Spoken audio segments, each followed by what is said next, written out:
Ambisi Jokowi adalah mempertahankan legasinya itu. Dia masih pergi ke Cina buat nawarin IKN.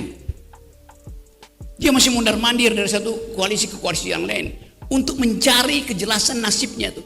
Dia memikirkan nasibnya sendiri, dia nggak pikirin nasib kita. Assalamualaikum warahmatullahi wabarakatuh. Teman-teman, balik lagi di channel YouTube gua, Hairun Imam. Nah, ini ada video yang sangat menarik untuk kita simak bersama-sama, di mana Rocky Gerung itu dibabat habis dan dipermalukan oleh Hasan Nasbi, teman-teman.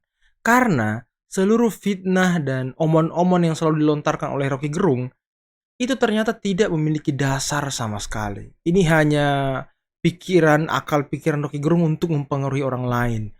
Tujuannya apa ya? Untuk membenci Presiden Jokowi, teman-teman. Untungnya ada Hasan Nasbi yang bisa mencerdaskan, yang bisa memberikan kita masukan ilmu yang sangat bermanfaat, teman-teman. Dan sepertinya kalau beliau ini debat dengan Rocky Gerung, sepertinya Rocky Gerung tunduk juga, teman-teman ya. Karena kalau kita lihat ya, Hasan Nasbi wawasannya luas juga, teman-teman. Ya wajar juga sekarang beliau menjadi kepala kantor komunikasi kepresidenan, teman-teman ya.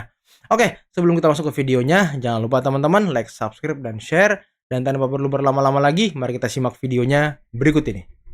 Kali ini judulnya adalah Jangan Mutung Gara-gara Rocky Gerung. Wah, Gitu. keren banget, jangan mutung. Jadi ya. memang Rocky Gerung lagi hits lagi ya. Memang dia kan memproduksi kata-kata yang sering jadi perbincangan umum. Apakah itu kontroversi? Apakah itu karena memaki-maki orang gitu kan, mengatakan orang dungu atau apapun itu, tapi Rocky Gerung tuh sering menjadi trending topik lah karena kata-katanya. Nah, terakhir itu Rocky Gerung dilaporkan ke polisi oleh puluhan organisasi relawan Jokowi karena mengungkapkan kata-kata yang tidak pantas terhadap Presiden Jokowi. Jadi ada potongan videonya bahwa misalnya sekarang presiden itu bahkan ke Cina jual-jual IKN itu kan titik-titik dan titik-titik. Itu kata Rocky Gerung. Ya, Rocky Gerung memang suka menggunakan diksi yang kontroversial ya. Diksi yang kemudian membuat orang sakit hati karena yaitu kata-kata yang tidak lazim, bahkan tidak biasa digunakan orang-orang terdidik ya. Tidak biasa digunakan oleh orang-orang terdidik. Kalau misalnya orang-orang yang kurang terdidik, orang-orang yang di dalam kehidupan yang keras, mungkin di jalanan mungkin biasa menyampaikan kata-kata itu. Jadi memang Rocky Gerung ini dianggap sebagai intelektual, tapi intelektual dengan kata-kata seperti orang yang tidak terdidik gitu loh. Tidak terdidik. Tapi menurut saya tidak cukup alasan untuk membawanya ke ranah hukum. Malah kalau misalnya dibawa ke ranah hukum, itu kesannya memang ini mentang-mentang bagian dari kekuasaan, mentang-mentang pendukung kekuasaan, kemudian dengan semangat kemudian mau masukin orang ke penjara. Ya, gitu. Semangat masukkan orang ke penjara ini menurut saya yang tidak elok. Karena kita tahu memang Rocky Gerung, menurut saya itu Rocky Gerung nggak pantas. Tapi soal pantas nggak pantas, orang nggak masuk penjara. Rocky Gerung itu tidak beradab, tapi soal beradab tidak beradab orang nggak masuk penjara gara-gara itu gitu loh. Jadi kalau dengan kata-kata itu ya kata-kata orang yang benci aja sama kita. Kita kadang-kadang juga benci sama orang juga menggunakan kata-kata yang kayak gitu kan gitu. Masa kita kalau kemudian mengekspresikan ketidaksukaan, mengekspresikan protes atau tidak setuju sama orang, itu kemudian kita masuk penjara, itu kan nggak kayak gitu. Bahwa itu tidak pantas dan harus kita lawan, iya kita lawan, tapi bukan dengan memasukkan orang ke dalam penjara. Saya bersyukur itu ditolak oleh polisi, laporan itu. Agak malu dikit mungkin ya, tapi polisi menurut saya sudah benar itu, laporan itu ditolak. Bahkan menurut saya juga Pak Jokowi secara pribadi tidak akan melaporkan itu, karena itu bagian dari kebebasan pendapat yang dijaga di Republik ini gitu. Mungkin mereka nggak lihat ya, nggak nonton penjelasan Menteri Yasona Lauli, Menteri Hukum dan HAM, ketika menjelaskan pasal penghinaan presiden dalam Undang-Undang Nomor 1 Tahun 2023, Undang-Undang KUHP kita yang baru. Gitu. Di sana Menteri Yasona Lauli, Menteri Hukum dan HAM, orang yang mengerjakan undang-undang ini tentu sangat paham semangat asbabun nuzul dari pasal ini. Gitu. Jadi ini yang dihukum itu adalah orang yang menyerang harkat dan martabat lambang negara kayak presiden dalam pasal 218 itu. Ya, orang yang menyerang harkat dan martabat presiden. Bukan orang yang tidak setuju mengkritik atau sekedar menghina presiden, bukan yang kayak gitu. Jadi kalau misalnya dalam rangka kebijakan ada pejabat publik kata Yasona, misalnya saya kata Yasona, saya dibilang tidak becus, saya dibilang tidak beres kerjanya, atau saya dibilang tolol, itu bukan penghinaan. Tapi yang dihukum itu adalah menyerang harkat dan martabat, pencemaran nama baik. Misal Berarti menyerang pribadi contohnya mungkin ya. saya dibilang anak PKI kata Yasona. Kalau begitu Anda harus buktikan saya anak PKI apa enggak. Kalau enggak, saya bawa Anda ke penjara.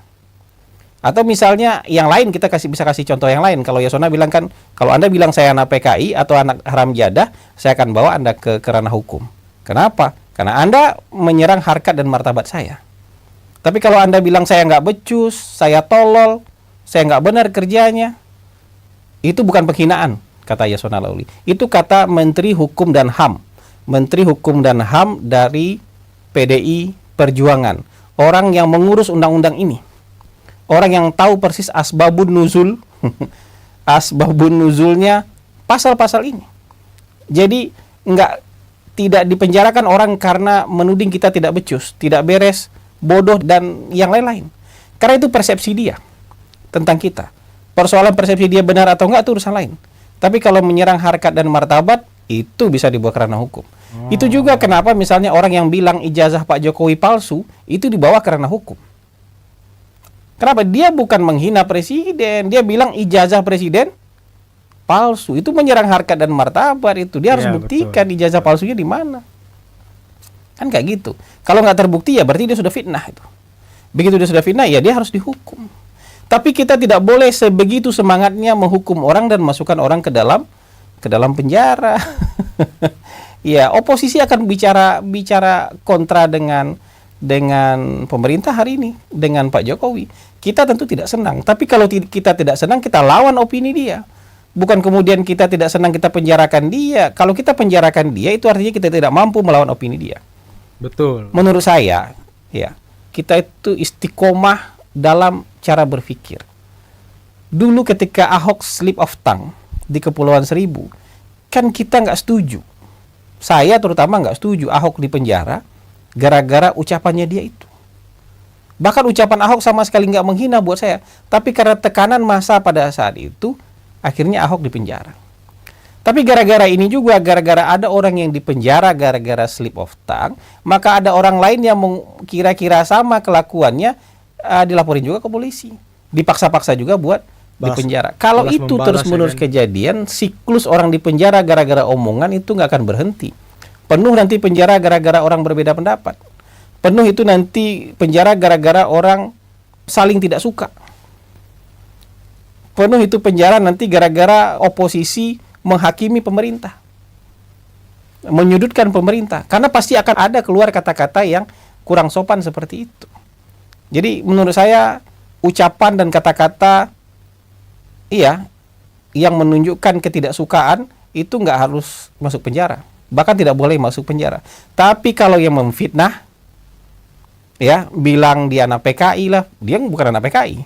Bilang dia haram jadah, dia bukan anak haram jadah. Ya, atau ijazahnya palsu lah, itu masuk penjara. Atau ya kayak relawan-relawan yang kemarin menfitnah, bilang Projo terima 40M. Nah, itu bukan penghinaan, itu fitnah. Kalau tidak dibuktikan bisa masuk penjara. Oh, wow. Jadi bedakan itu. Itu aja nggak dibawa ke polisi kok. Memfitnah orang terima 40 miliar buat dukung Prabowo, itu nggak dimalaporin polisi kok. Gitu. Jadi menurut saya jangan emosional lah. Akal kita nggak boleh pendek, emosi kita juga nggak boleh pendek. Nah, ya, akal kita nggak boleh pendek kayak Rocky Gerung, teman-teman ya. Kalau Rocky Gerung bilang kayak gitu, biarkan saja. Ya, lawan saja Rocky Gerung kayak gitu. Karena menurut saya Rocky Gerung itu sudah terputus dengan realita. Saya lihat pidato utuhnya dia di dalam acara Serikat Buruh, konsolidasi Serikat Buruh untuk demo 10 Agustus nanti.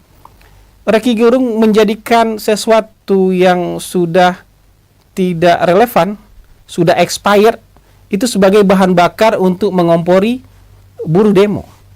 Waduh, suka Iya, mempropaganda informasi expired yang dia jadikan itu adalah ketika dia bilang ada seorang buruh perkebunan dari Sumatera yang terpaksa memulangkan anaknya kuliah di Jawa. Gara-gara harga sawit cuma 700 perak, di bawah 1.000 perak per kilogram. Itu Rocky Gerung saya nggak tahu ketemu orang itu tahun berapa. Karena tahun lalu harga sawit tinggi sekali, ya. Tahun 2022 harga sawit bahkan di atas 3.000. Hari ini harga sawit masih di atas 2.000-an per kilogram TBS-nya. TBS sawit itu di atas 2.000, ada yang 2.300, ada 2.400. Jadi masih tinggi harga sawit. Saya nggak tahu itu Rocky Gerung ketemunya kapan. Tapi ini informasi yang expire ini jadikan oleh Rocky Gerung sebagai bahan bakar untuk membakar semangat buruh demo nanti, memprovokasi menentang Omnibus Law, menentang pemerintah 10 Agustus. Padahal harga sawit juga nggak ada urusannya dengan Omnibus Law. Harga sawit kan tergantung harga sawit dunia. Ketika misalnya kita diblok sawit kita oleh Eropa pada waktu itu, ya mungkin turun. Atau karena mungkin permintaan turun, ya mungkin turun harga sawit. Tapi kalau dari mulai tahun lalu sampai hari ini kan harga sawit tinggi. Petani-petani sawit bahagia. Petani sawit begitu ngelihat Rocky Gerung pidato seperti itu bilang, ini Rocky Gerung ngomongin harga sawit tahun berapa nih? Karena hari ini kita menikmati di atas 2.000 per kilogram. Nah, gitu. Jadi Rocky Gerung itu sudah terputus dari realitas dan bahkan menggunakan informasi yang sudah expire untuk membakar semangat buruh. Buruhnya anteng-anteng aja dengar ceramah kayak gitu.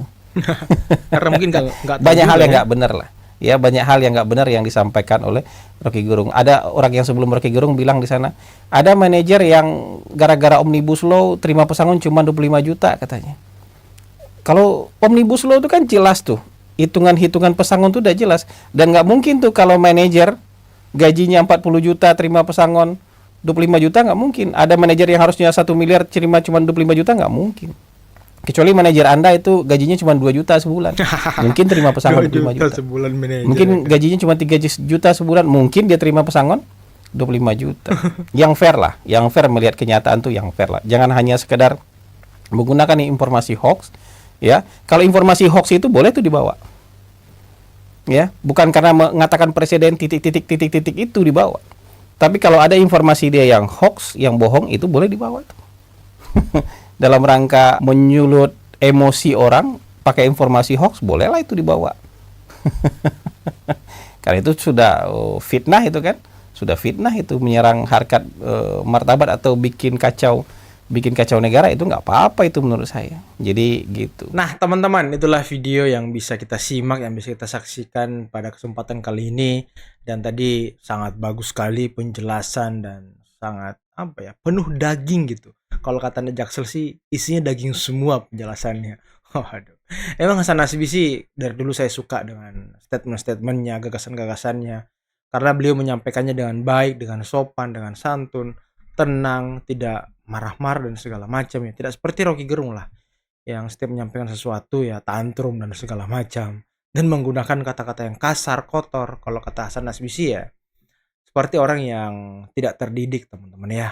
Walaupun banyak orang yang menjunjung dia, yang mengagumi dia karena retorika bualan yang tidak berguna gitu, teman-teman ya. Karena saya juga bingung nih ya, saya bingung banget. Kenapa banyak orang yang mengagumi Rocky Gerung? Apa karena retorikanya yang bisa menghipnotis orang lain dan dia terlihat cerdas gitu ya kan? Makanya banyak orang yang mengagumi dia gitu. Tapi kalau kita lihat fakta-fakta terkait kepemerintahan yang dia sebutkan, contoh mungkin seperti Prabowo Jokowi retak dan segala macam yang selalu digaungkan di podcast-podcast, ya itu tidak berdasar juga, teman-teman. Ini saya juga bingung apa landasan orang sampai bahkan menggunakan kalimat-kalimat, potongan-potongan video Rocky Gerung di grup-grup WhatsApp untuk mempengaruhi orang lain. Jadi orang itu sampai memotong-motong videonya dan dikirim ke grup-grup WhatsApp, teman-teman. Ya untuk tadi mempengaruhi orang lain agar benci terhadap pemerintah, agar pandangan orang terhadap pemerintah itu jelek aja gitu. Karena ya saya juga bingung nih, ini Rocky Gerung melihat Pak Jokowi ini dari sisi negatif doang kayaknya. Dari sisi positifnya nggak ada. Padahal kan orang itu terdiri dari positif dan negatif. Dan kalau Rocky Gerung sepertinya melihat Pak Jokowi, itu negatif semua, teman-teman. saya juga bingung nih apa yang salah dari Rocky Gerung, apakah beliau salah meminum obat atau seperti apa teman-teman, saya juga bingung nih. Adakah yang bisa menjelaskan atau komen di bawah kenapa Rocky Gerung menjadi seperti itu teman-teman? Karena tidak ada yang benar di mata dia gitu. Hanya dia seperti yang benar teman-teman. Setiap statement orang, argumentasi orang pasti dibantah, dihajar habis-habisan oleh Rocky Gerung. Padahal argumentasi dia ya biasa-biasa aja juga teman-teman. Hanya dibalut dengan retorika-retorika yang indah. Sehingga ya orang menganggapnya itu benar gitu. Ya tapi kalau kita hanya melihat dari satu sisi, ya itu sangat bisa terhipnotis dari Rocky Gerung. Tapi ya orang-orang kayak kita ini yang melihat dari banyak sisi, ya mohon maaf, kita melihat Rocky Gerung itu bukan orang yang secerdas yang Anda pikirkan. Ya saya hanya melihat Rocky Gerung itu ya retorikanya bagus, that's it, itu aja, nggak lebih. Soal data, soal ini ya it's bullshit teman-teman. Asik, udah kayak Andi Jaksel ya kan. Tapi itulah ya, pandangan orang terhadap Rocky Gerung itu beda-beda. Sama seperti Bung Hasan Nasbi tadi yang memandang Rocky Gerung itu ya seperti orang tidak terdidik, kata-katanya ya dalam tanda kutip sampah lah teman-teman ya. Dan kemudian dia keluar dari realitas, selalu menggunakan data-data atau informasi yang sudah apa ya, kadaluarsa, kemudian didaur ulang untuk memprovokasi orang, untuk menyebarkan propaganda, sehingga orang ini semakin mendidih dan semakin marah terhadap pemerintah. Nah inilah yang selalu dilakukan oleh Rocky Gerung di setiap isu terkait dengan Presiden Jokowi. Nah, itu yang saya perhatikan. Tapi ya tetap saja masih banyak yang selalu mendukung, selalu memuja-muja, bahkan kalau dia mau mencium kaki Rocky Gerung, mungkin dicium kaki Rocky Gerung gitu. Saking cintanya terhadap Rocky Gerung. Ya itulah teman-teman ya, kita jangan terlampau melihat orang dari sisi negatif lah. Karena ya kalau kita seperti itu ya sama aja pikiran serta akal kita tuh negatif isinya. Kita tidak pernah melihat orang secara positif. Ya itulah yang saya lihat dari Rocky Gerung teman-teman ya. Dan sekali lagi terima kasih dari penjelasan Bung Hasan Nasbi tadi, sangat mencerahkan, sangat mencerdaskan, dan isinya daging semua teman-teman. Oke, mungkin cukup sekian dulu video kali ini. Jangan lupa teman-teman like, subscribe, dan share videonya. Akhir kata, billahi taufiq wal hidayah. Wassalamualaikum warahmatullahi wabarakatuh. Bye bye.